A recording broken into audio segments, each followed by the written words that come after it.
There's no I in team. Yeah, totally. You sure it's in the A? I was going to say.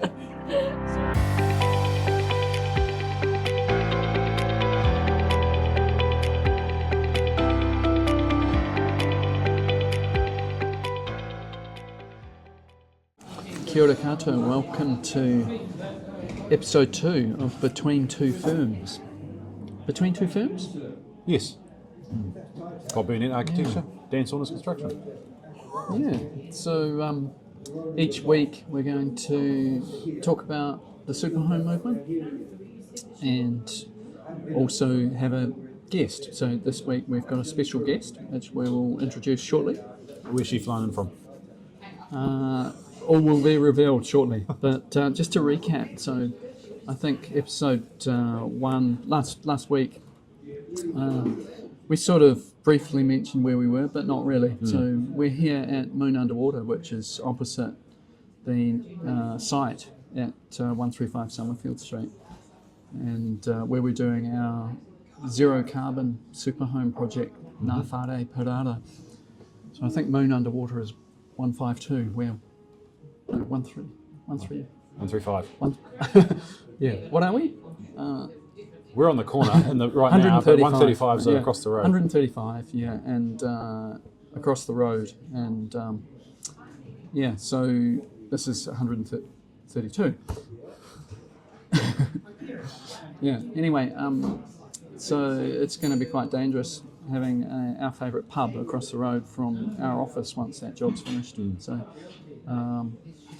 we talked a little bit about superhome movement and the birth of superhome movement and where we come from, where it's came from, and the 10-year anniversary in the last episode. And I think probably it takes people a little bit of time to understand what superhome movement is and what it does and what it's all about. And I think the main thing is it's really about sharing ideas. It's a charitable trust.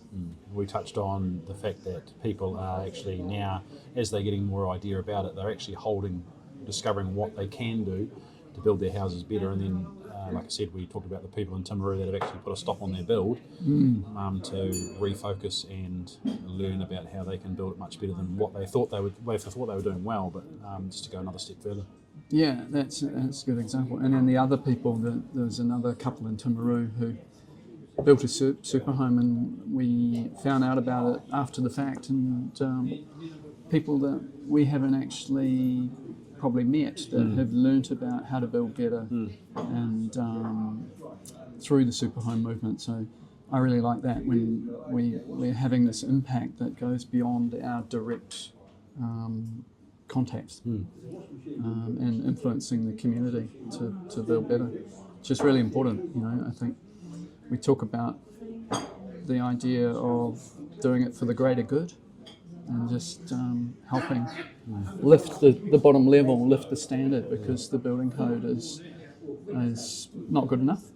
Woefully low, for sure. And people really kind of expect a building code home to be good when it's not, and they don't realise. It's a sad fact, but to get a decent home, you've really got to do your own research, and that's where the superhome movement really comes in. So it's good to see that in action. Yeah, 100%. So our special guest for this edition of Between Two Firms is Jasmine McNally, who has been, Jasmine, you've been calculating the carbon for our first zero carbon superhome. Yes, yep, I have. And tell us about that. Learning to calculate carbon was an extremely big hurdle, and Bob, you set the task that we were going to be carbon negative for House A for this development, and after you said that, it was a matter of figuring out exactly how we do that and how we calculate that and how we show that.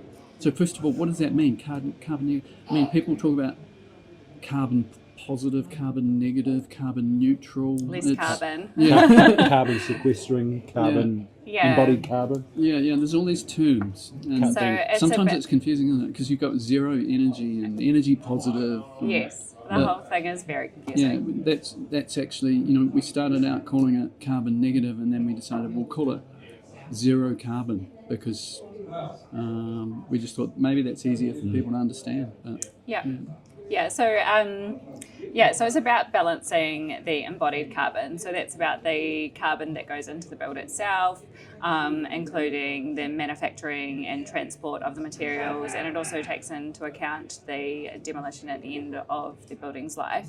So it's about balancing that against the operational energy, and then also about the carbon, the biogenic carbon that is locked into the building materials that you use as well. Is that what you call sequestered carbon, is it?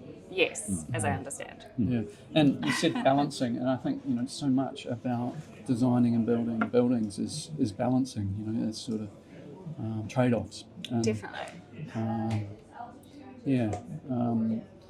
So it has been a learning curve, but what I found, and maybe you agree with me, a lot of what we're already doing was good because we've been doing it for a while now, the sustainability.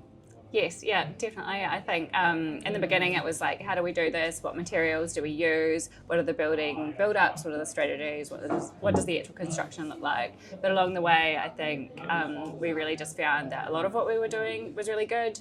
And then it was just about introducing some other materials and doing things a little bit differently. I think one of the biggest things we did was go with a suspended floor and eliminate all the carbon that we would have otherwise had with a waffle slab. The concrete and the EPS or the insulation involved. Correct, yes. And the big step really has been the measuring of the carbon, and we had some help with that. We did. We had a lot of help with that. We had VQuest. We partnered with VQuest to do the calculations. They have an amazing app which is able to work in with ArchiCAD, which is what we use in the office. And I was basically able to transport my model from ArchiCAD into this program and assign the different build-ups and the amounts of carbon, as well as they do cost and weight, which is really cool too.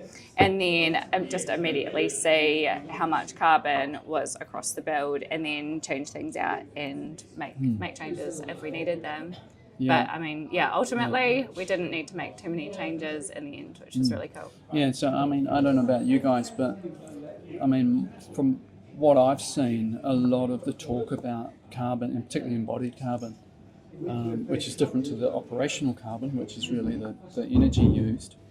A lot of the talk to date over the last sort of recent years has been about we need to account for it, we need to calculate the carbon, and there has been very little about what you actually need to do to have a low carbon building, and just use these materials or just do these details and take this approach to building to be lower carbon. And I think that's really where the rubber meets the road, and that's what we're trying to do with the super home movement. It's just keep it simple, point people in the right direction.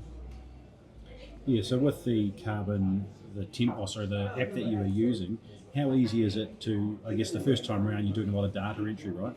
And then the second time around, is it just something that is a template that you can just use on another house and just rinse and repeat a lot, or is it a little bit more involved than that? So the VQuest app has all of the materials within it, and if you need something added to it, then they're really great to work with. They'll add that, they'll create a build-up for you that you can just assign. So there's like a library in there, and you can basically just download and apply those, and you could then set up a template file so that the next one you do, you model it with that particular material, and it's able to pick up on that. So you've still got to input like the square metres and wall areas of each thing? No, it takes that automatically from your model. So it really simplifies any of that measuring that you'd typically be doing off plans or anything like that, which is really cool. For a lot more, as it picks up and gains more momentum, it's quite good for end users. Definitely, where they can just go, right, you're potentially working out the bugs with VQuest, and then here's a product everyone can use, which is going to be quite good. Yeah, I think that's probably their mission, to make it easier for people, and that's why they've created the app and why they're doing what they're doing. I think for it to be uptaken by a large number of people, it needs to be straightforward, it needs to be easy and quick. Yes. Because we're all busy. Yeah. No, surely not. Yeah, but sometimes you've got to take 2 steps back to take 10 steps forward. Definitely. And Dan, you and I, and Jasmine too, we're on this process of continual improvement. So we don't mind actually doing that and investing in the future by educating ourselves and then also so that we can educate others. And I think, you'll be aware of the stand, a lot of the time, and, particularly with other builders too, if you're doing something for the first time, it's seen as being really hard and really difficult or really expensive, because you haven't done it before. But it's kind of the fear of the unknown. Once you know about it, you realise it's not so difficult and it's not so hard to do it. I think we touched on it last week about bad mottos or sayings within the building industry. Is obviously the building code is the worst house you're legally allowed to build, but also it's how we've always done it. And that's where the building code is. People are stuck within that building code as they're not afraid of. Well, they're maybe not afraid of change, but just find it too difficult to go. Oh, well, I've just got my routine, and this is how I've always done it. So I just don't want to do it differently. I think that's true. There is, definitely a little bit of a fear of change, and some of that comes down to if I just follow the building code, I won't get into trouble. Yes. If I try and innovate and do something different, then I'm taking on more responsibility and ultimately more liability. So it's where that liability rests, and that is probably a bit of a hurdle for people and a bit of a roadblock, really. I think if we can get over that and just realise that we're all responsible for our own work and we're all in this together, and actually, the bigger responsibility is providing something that's fit for purpose and fit for the future, and that is going to be people positive and planet positive. And not doing that is kind of probably negligent in a way. I think we all have a responsibility to do what's right for the planet and all the future generations that are going to have to live in the world that we're creating. So that's why it's exciting to just innovate and share what we know with the industry and with the community. But and this project, it was really like, what's the next big thing? We did the 10-star homes, we've done super home movement, that was a while ago now, and we thought, well, zero carbon. Let's learn about that, and people will want to know about that. Definitely, and I think we've learned a lot of things along the way that we would apply to new projects as well. Just knowing, once you know how to do something a certain way, it's like, why wouldn't you do that? It's not responsible to not continue doing that and using those products and systems that you've learned about. Well, there's, we talk about sayings a lot, and to balance the this is how we've always done it, is you don't know what you don't know, and a lot of the time people maybe just keep building because that is all they know. They maybe haven't learned, they haven't been shown how to do better, and that's totally okay. I was like that myself. I can say I've built code, many a code house. And I can't say I'm ashamed of it because it was just a learning curve. It was the road that I was on, but now I know better, so I will do better. There's that saying, people don't know what they don't know. The fear of the unknown, and so there's this sort of idea of awareness and people learning about what they don't know, but there's also this kind of roadblock for a lot of people thinking that sustainability or zero carbon is a luxury, and the reality is a lot of it doesn't cost more. Some things do cost more, no doubt about it, but a lot of the time people put it in the too hard basket because they think, I'm struggling already to build anything, and I don't have the budget to do something better or something different. But once people know that some things, it's really just about working smarter, not harder, and making the right choices, then that's kind of a relief for people. It's not a luxury. It's something that we should all be doing, and it should be just a part of what we do every day. Well, when we did those talks up and for the certified builders conferences, and that was when the H1 changes came in around insulation and ceiling and the thermal broken windows and stuff like that. I did a wee exercise to work out the true cost of project that we're doing down in Geraldine, we just finished, and it's about 167 square metres, and just a real basic calculation if you have a standard 90mm frame to building code, triple stud corners, 2 rows of dwangs, and if you remove the dwangs and you remove the extra studs in the corner and go to the Jib Easy Fix or Stud Saver corners and add a service cavity, even without ear tightness, for a 90mm frame was about $1,300 to add that. Whereas a 6x2, if you're using a 6x2 wall and you took away all the dwangs, took away the extra frame for studs, and added the service cavity battens and the insulation, it was only $700 because of obviously the per linear metre rate for 6x2 is more expensive than 4x2. So still the same footprint, but $700 and $1,300 for almost, and you're eliminating that thermal bridging. So here's an easy way to do it better without having to break the budget. Yeah, I think that's a really good example. Sometimes there's savings to be made by doing things differently, and you sort of there's multiple interrelated benefits. But yeah, so getting back to the carbon, I think we talked about the suspended floor. Another thing we did was reduce or eliminate really structural steel. So Prolam timber beams and portals. Yeah, so they were a big carbon saving. So rather than put in, because we've got lovely open space living, dining, kitchen areas, and to get the bracing to work, we needed to get a portal frame into there, and we opted to do a Prolam. Was it Glulam? Prolam. Prolam. Yep. Prolam. Glue laminated engineered timber. Yeah. Yeah, and that was a big carbon saving for sure. Because what they've got is quite a cool system where you're basically doing a bracing portal and you're just making it on site, so you don't have to do a manufacturing off site with steel and then welding it. Obviously, you're still transporting things to site, but it looks pretty cool where you're just cutting it to the right size you need. It's got certain brackets and thread rods to tie all together, and that's pretty cool. So the beam itself, is it created as a feature or enclosed? So you could do both, right? Some of them will be enclosed, some of them will be exposed. But, House A, I believe, is exposed. But just depending on the layout of the kitchen, dining, and living, some of them did end up being jibbed over, I think. So that's a good bonus as well, right?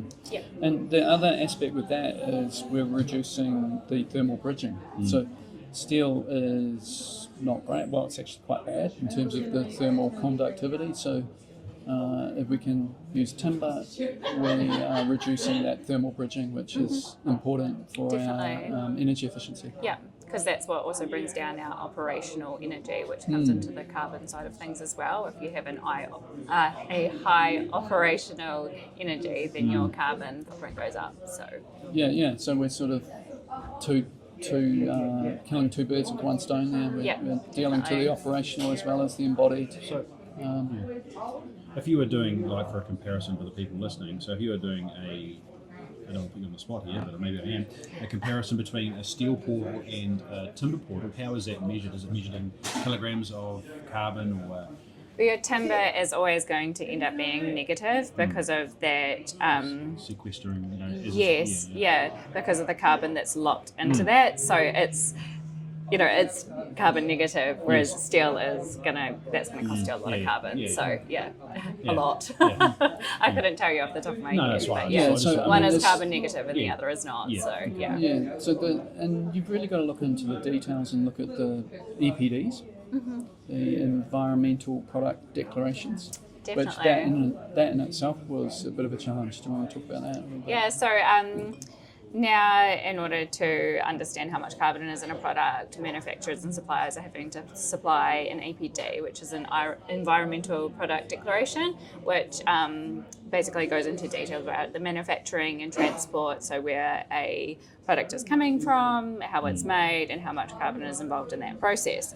And so these documents, they're very large. They're often, 30 plus pages. They're very costly to do as well for the suppliers. but yeah, basically what you're looking for is a very small amount of information within an EPD, and what Just a VQuest, number. yeah, so about how much carbon is involved with the different parts of the process, and then what we did was basically if VQuest didn't already have those EPDs, we supplied them to them, and they were able to take that data for us and input that into the VQuest app, so that really kind of simplified that process for us, and not having to learn all about an entire new field and have experts that were along this journey with us, which was really helpful. Yeah. So they kind of unpacked that for us a little bit, but so there's EPDs and there's EPDs, and what we found is sometimes just having an EPD didn't provide the information that was required or in the right format, and some of them are more like sales brochures, lots of pretty pictures, but so it's a matter of interpreting the data and then getting that into our 3D model, which was very helpful. So what else should we talk about? Probably the next thing that this kind of springs to mind is the material. So we're using probably as much as possible recyclable and natural materials, and timber claddings that didn't have harmful chemicals in them. So the waste material can be just mulched up and put on the garden. We used timber flooring. And I don't think we ended up using the cork, but cork was a thing we that looked was into quite cork. good too. Yeah, we looked into cork, which was really interesting. Cork is just delightful as a product. It's one of the best, if not the best, natural insulating product around. But of course, it comes from Portugal and it's quite expensive to. So we looked at using cork for the flooring. Yeah, of all things. So So we settled on a timber overlay timber flooring. But even something that comes from overseas, people normally say, okay, it's better to use locally available material, and it is, but from the carbon point of view, the transport in terms of shipping, it's actually quite low carbon. So it's not always clear cut whether importing a product is bad or good, and you need to think of all of the attributes of that product and its life cycle. So, in this project we're importing the windows, but what we found is it's actually not that great a carbon, the transport component of that. Yeah. And having beautiful triple glazed European windows makes up for that and some.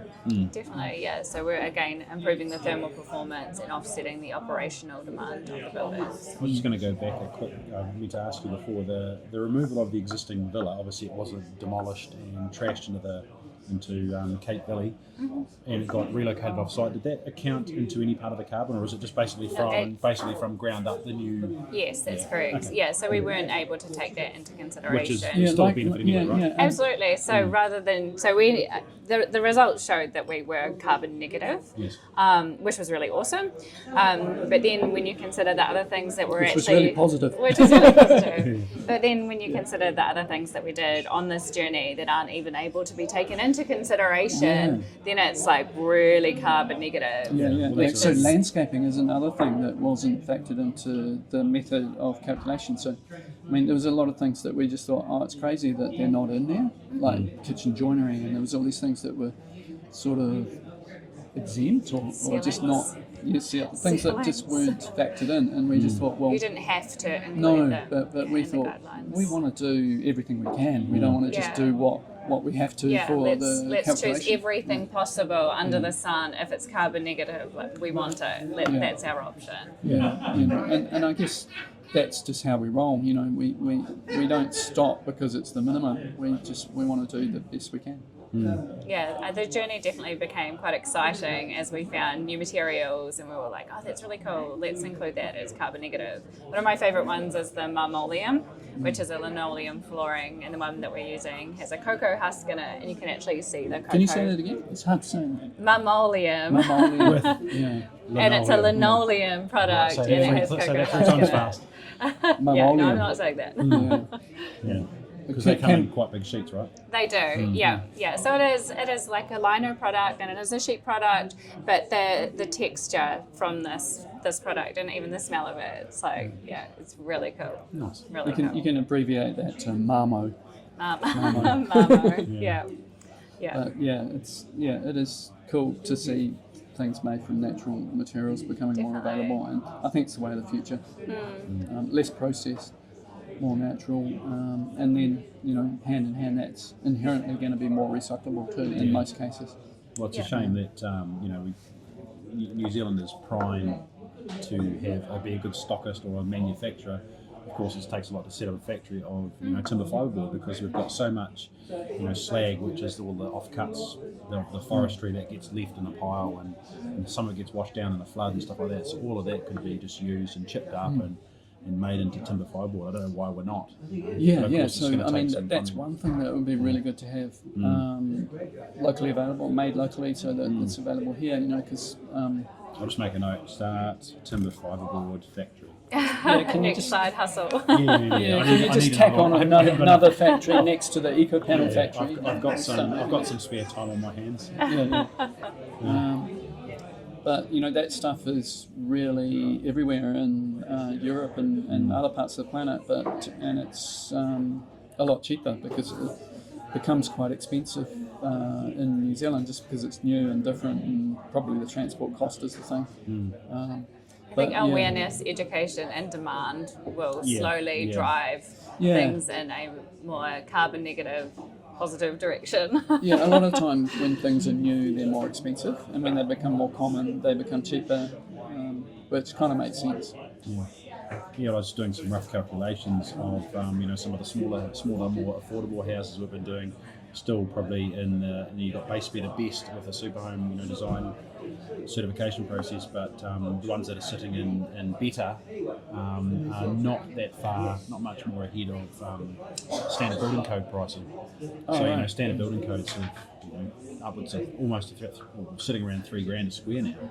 And where one we did down in Geraldine was not much more above that. So that had insulated foundations, triple European windows, and ventilation system, airtight as well. So if you don't have, as long as you're selective about where you're spending your money, which is a thermal envelope, you're going to get a good product. Yeah, and I think it's about those priorities as well, just really understanding how they really do benefit your health and well-being. That's it. People worry too much about, it's going to cost me this much now, as opposed to it's going to cost me this much over the long term, plus my mental health and well-being by not having to worry about turning the heater on because your electricity bill's so high and everything's cold. If you go how are you going to dry your windows every day? If you go for the cheapest option, you'll save a little bit of money up front, but it will cost you. It'll just cost you over time. And then, like you say, the inconvenience of having condensation on your windows and having the kind of discomfort of having a house that's too cold, not dry, and just depressing. Depressing, not enjoyable to live in. It's not good for you. Suffering in your home, basically. Not good for your physical health or your emotional health. It doesn't need to be that way.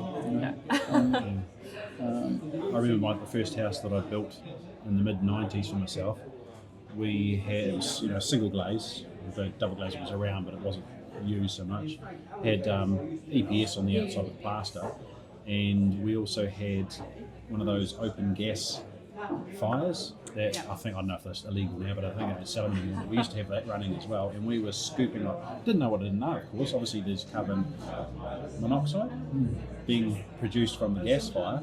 Obviously, breathing that, plus all the moisture that the gas fire was creating, and we were just having those scoops that were off the windows. It was crazy. And now you can get the Crouch window vacuum cleaners. New Zealand is probably one of the top countries for sales of window vacuum cleaners. I saw in one of the merchant shops there was a tray of 3M plastic double glazing.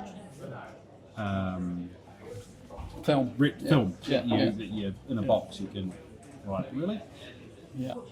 All of a sudden, I didn't have to keep knowing So I- you know, like what was? All I had to do was just apply a value, and then my knowledge of products just, it was like, well, we don't. then that's getting better because you're going, righto, concrete is this much, Yeah. and timber is this much, and you Yeah. know just how much it is off the Yeah. top of your head. So like some of those things as well, they were just decisions that we kind of made. So it was like, well, steel, it's high carbon. We're not using that. So there wasn't a point that I was actually like, I have a Comparing them steel apples. portal in my model, and Well, I that's need what to I was get rid just of it. where I was getting And at. that's So what what's the that's difference why. between, like if it's worked out on kilograms of Yeah. carbon, the steel is 100 kilograms per ton, and timber is 10. Yeah. Is what sort of the comparison Yeah, I was yeah, sort of yeah. looking for. But I think like also, it's like, Oh, yeah, well, that's this fine, one's negative and that's positive. So winner chicken dinner. yeah. Yeah. So there's no way. Yeah. So, Jasmine, thank you very much for joining us today. It's been really cool to hear about the carbon journey from you firsthand. Mrs. C for carbon. No, it's been nice to come along, and I'm always happy to share what I've learned along the way, because I love for other people to get on the same journey and see more of what we're doing become more commonplace. So thank you very much. Yeah. So I think the takeaways for me is don't be scared of it. It's not that hard. Once you know, you can't unknow, and it's not necessarily more expensive. No, it's definitely not. Yeah. There's always people out there that have been there before you who will have some experience which can Definitely, be shared. And yeah. even if there isn't, it's good to be the first sometimes. So as a team here, the first zero carbon. Yeah. So you've got to learn about it. So then we can obviously share knowledge back. So it's going to help people grow. And it was a very collaborative process that took a lot of collaborating with other people like Yep. VQuest. Yep. So there's no I in team. Yeah, totally. Yeah, so you sure it's in the A.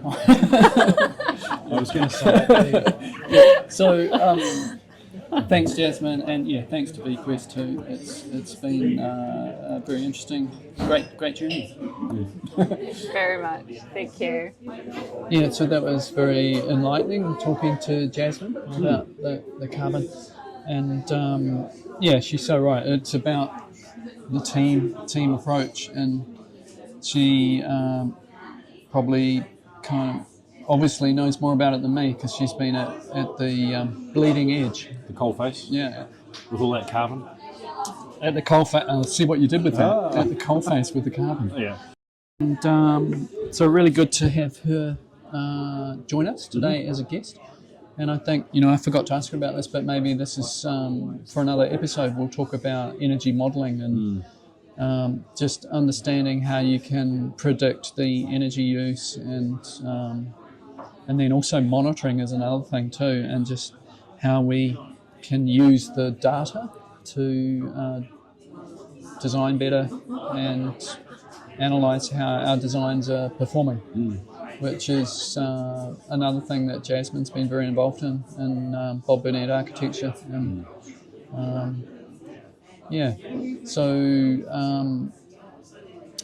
great episode, I think. Yeah, it was so good. I got some information out of it too. Yeah. We've introduced the superhome movement, and so people can get a little bit of an idea on what that's about and what we do. I think a lot of it is, as we talked about, a lot of it is just about sharing ideas and information. Big part of it is knowing who to talk to. And knowing where to get the right information, because there's a lot of information out there in the industry which is probably not unbiased. It might be people pushing a product, or it might be a little bit of greenwash, maybe. A little bit of greenwash, yeah. So that could be a whole topic in itself, really, couldn't it? Yeah, unfortunately, it is a topic. Greenwash. There's a lot of that going on. Yeah. And we'll probably touch on that. But I think it does. Like I said, it does take a while to understand, to get to know what superhome movement is about and what we're doing. And I think it's quite an important thing, though. It's an important cause. And I think I mentioned we are doing it for the greater good, but there is this element of promotion too. So, and I think it's inherently there, but knowing who to talk to also means that we're promoting people that do good. And in a world where there's a lot of people that aren't doing good, that's a really important thing. Just these are the people that know, these are the people that can help, and that's quite, I think, for the consumers and the homeowners that are just wanting to get a better home, that's quite helpful. And a lot of the time, people like the local council or brands or whoever, these sort of authorities, these bodies, they can't tell people who are the best people to talk to because that's being biased. Yeah, so that's a big no-no. But I think that's an important role of the super home movement. And we talked about the team approach, and so it's about who's the dream team, who's going to be the best people to bring on as the project team. Well, I think it's just obviously engineer, builder, client, and architect all working together. As long as everybody's got an open mind about wanting to do better too, it's very important. You can't have one person in that flywheel with a cog that's not going to roll that wheel. It just doesn't help. But if you can get a clue, and that's what the great thing about the super home movement is there is a group of people where you've got designers, builders, suppliers, everyone talking, 100%, sharing ideas, and it's great. It's a team sport, and it probably goes beyond those 3 or 4 that you just mentioned. It's subbies, suppliers, it's the whole 100%. team working together. Yeah, there's adding another saying in there about people. There's a saying about learning from your own mistakes. I don't think you should learn from your own mistakes. You should learn from other people's. So we've got a history of how badly these houses are being built. So we should learn from that and just not do it. Not build like that again. But unfortunately, there's plenty of mistakes out there. There is, and there will continue to be until it's potentially legislated. Yeah. And they're legislated, and it's a holistic change, not just we're going to add some insulation in the walls or the ceiling or change the windows here. It needs to be the whole lot, from foundation, high performance walls, airtight, balanced ventilation, recessed high performance windows. It's the whole lot. Those are the 5 things that need to be looked at together in the building code. Yeah, well, that's a really good sort of summary that simplifies it. But I mean, the reality of building is it's wildly complex, and there is an awful lot to think about, and there's a lot of opportunity to do the wrong things. So that's why it's really important. More opportunity to do the right thing. Yeah, if you've got the right people involved. Yeah, and I think that's where super home movement can assist big time. The right people, avoiding the pitfalls and the mistakes. You've heard of FOMO? Yes. The fear of missing out. Have you heard of FOFU? Go on, tell me. Fear of fucking up. Pardon my French. Yeah. Didn't know you were French. We're playing this French soon, aren't we? But they've sent their B team, which is a bit disingenuous. Oh, well, smash them. Yeah. Smash them, bro. I'll still get a hiding either way. Yeah, 100%. Could be their A, could be the B. We'll smash them anyway. Yeah. So, just thinking, we talked to Jasmine about how we're removing the old villa, and how that just felt like the right thing to do. Well, it is the right thing to do. Even though it's not part of the carbon calculation, it saves an awful lot of waste to landfill and waste. And just sort of designing out waste and eliminating waste is a really good place to start in terms of thinking about reducing your carbon.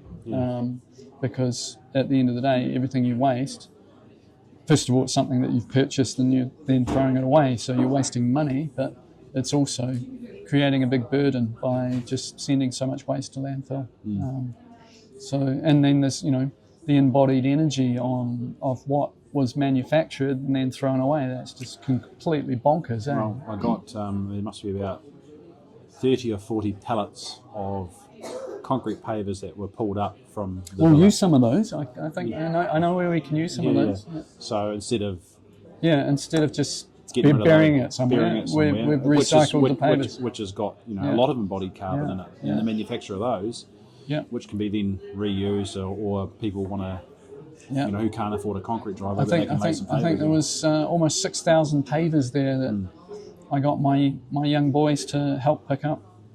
Child slave labour. Is that your No, favourite? they got paid well. Your favourite flavour is child labour. Yeah, no, it was actually really good. So and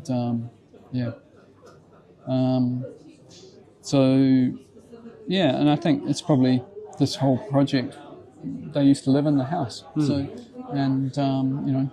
that used to be our home. A lot of memories there, and then we shifted that off. That'd be interesting to go and see that where that landed too. It'd be quite cool to see. Yeah, I'd like to do that. Yeah, actually, let's do that. Yeah, let's do that. So Maybe we could do that as an episode. So we'll go and have a look at that. I think we've started here at the Moon because it's easy and it's good, and they have really great beer. And I'm thirsty. Yeah, but future between two firms, we could be on site. Yeah. We could be having a look around the city and talking to people in their natural habitats. So we'll bring in a guest. So what are you saying? Hopefully each time we bring in a Is guest. this your natural habitat? Yeah, on a Friday it is. Yeah. Today's Thursday. Yeah. But so the villa, we did our time. We lived in that villa for 7 years. It was supposed to be short term while our house was being repaired after the earthquakes. But that's sort of. I mean, a lot of people have heard my story, but that's part of our story. Was we got ejected from our house after the February earthquake 2011, and we. First of all, we ended up in a really nice house that we had designed for a client because they were still living overseas, and that was great. And it was a warm, healthy home. We were comfortable, happy there, no problems. And then we moved to a rental, different story. That was terrible. So that looked okay in the middle of summer, but in winter it was horrible, rising damp, too much condensation, too much mould. And that really affected the health of my very young two boys at the time. And that just made me think, and the doctor said, we think it's your house. And, this is the heart of the problem. And this is what is probably one of the main reasons that led us to do the super home movement. This is how a large proportion of the population are still living in substandard homes that are affecting their health, adversely affecting their health and causing serious issues. So for him, it was the mould. So the mould was the trigger for the asthma. So how long have you been back in your repaired house now? A couple of years? No, 3 or 4 years now. 3 or 4 years. Probably going on 4 years. Yeah. Your kids, they left. So between 2011 and when you moved back in, they probably spent more time out of your healthy home. Yep. And living in. Yep. So of their lifetime, because they were very young and obviously they're teenagers now, but they've spent more time living out of what should have been their home, living in an unhealthy environment. Yeah. So our house was relatively new. I think it was like 3.5 years old at the time of the earthquake, and it was the best we were doing at the time. We're doing better now, but back then it had low E glazing, it had lots of insulation and thermal mass and things, and underfloor heating. It was a nice home. But when we did the earthquake repairs, we took it to the next level and we put in triple glazing, we put in lots of external insulation and improved the air tightness. All the things that we'd learnt in the last 15 years or so. And so maybe that's a topic for a future episode too, renovations and how to do a super reno, how to soup up your home. Yeah, 100%. And because a lot of people can't afford to build new, but everybody can potentially improve their home quite a bit by doing the right things. And we can talk about that. Talk about super renos. Yeah. And you've had quite a bit of experience with that too. Yeah. I've recently completed a couple of jobs. We were probably call them deep retrofits. So basically right back to timber framing. So what's a deep retrofit? What was deep about them? Well, it was just like I say, basically having a bedroom. It's going to be done in stages. So an area of 3 bedrooms, I think it was, and a bathroom, and there was a demarcation point in the hallway with a door. So basically, we stripped that place right out to bare timber. It was a 1960s. So demarcation point. So you're doing it in stages? Yeah. So the hallway was the demarc. So we stopped. So that part was the renovation, and we're going to do more in the future. So we stripped it right back to bare timber, which is Remu, and it was the old clay brick, so it doesn't have a ventilation. It didn't have a weather-tight membrane, didn't have insulation in the walls, so we just did a big retrofit, insulating airtight layers, triple glazed windows and stuff like that. So we can talk about that in the future. Yeah. Maybe we could bring Freddie Painter in as a special guest. That was one of his projects. Yeah. Another member of the Bob Burnout design team. Yeah. So yeah, I think. Thanks, Dan, for today. It's really good to have the builder's perspective as well as the design perspective, because just the builders are the people that bring it to reality. From dreams to reality. I saw a video. Rendering to reality. I just saw a video recently on Facebook about that. Yeah. So, it's good to sort of get quite down and deeply involved in the projects and understand what happens on site. But there's so many things you could just do an unlimited amount of these episodes, just talking about the 4 steps. Maybe we should look at doing that, or write out a wee list and say what we should do, because there is a lot of traps for people, and again, it's learning from other people's experience and other people's mistakes. We've all made mistakes, we continue to do it, but if you don't make mistakes, you don't grow and you don't learn. So I think it's important. I think. This is generalising a little bit, but I think people tend to think they know about building, but and you said it before, we don't know what we don't know. And it is more complicated than people realise, and people think that they can design their own home or even build their own home, and it's sort of like, well, you can, but what are you missing? It's like our guy down in Timaru, he thought he was getting a good home, but no. Yeah. There was quite a few mistakes. So, or opportunities to learn. Pitfalls to avoid, or opportunities to do better. Yeah. Whichever way you want to cut it, but a lot of it comes down to design and thinking about, is there a better way, and not just the technical aspects, and not just the sort of engineering or the building science side of it, or even the sort of the boots on the ground, the building techniques and the details. It comes down to what is the orientation of the home, what is the, which direction is this window facing, and how big does it need to be. And it's not always about the best thermal performance or reducing overheating. It's about what's best for the functional, aesthetical, the livability of the space. So there's quite a lot in the whole design piece that I think gets overlooked. That's another episode. Yeah. So the value of design, and how in Kiwi homes a lot of the time design is marginalised. Because of a lack of knowledge, a lack of awareness, and people don't understand what good design is and what it can do for you. Well, it's very important. Yeah, very, very important. There you go. I just said it. It's all about the vibe. The vibe. It's all about the vibe. Yeah. So, cheers to that. Cheers. Yeah. It's all about the vibe. Yeah.